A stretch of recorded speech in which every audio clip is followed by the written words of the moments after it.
Now, by the way, when we say accuse Israel of being an apartheid state because they have refugees in their land that are not given full rights, and maybe you saw this on a recent podcast, but Pastor Matthew and I discussed Lebanon as an example.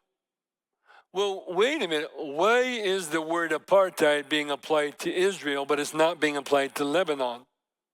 Did you know that in Lebanon, which is the nation just directly to the north of Israel, there are hundreds of thousands, many hundreds of thousands of Palestinian refugees living in Lebanon? But they are not given citizenship. They are restricted to living in refugee camps.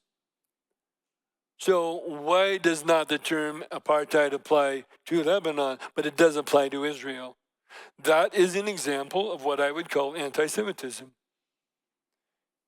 Because a different standard is applied to Israel than is applied to the world. You know that the United Nations has voted many times. Anti-Israel votes have been done. But the standards by which they apply Israel are not the standards by which they apply to other nations. Almost any other nation will find that they are facing a different standard of judgment than Israel. Anti-Semitism is alive and well in the world today. Does anybody agree with me? It is part of the world scene, the dynamic of the world.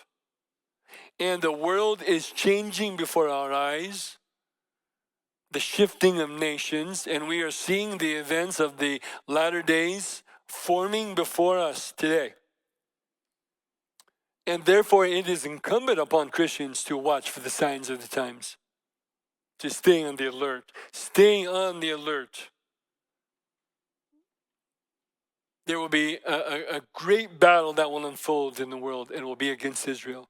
The battle of Gog and Magog. The nations are aligning and forming themselves even before us. This BRICS new alliance that is supposed to be economic will one day turn military. I foresee.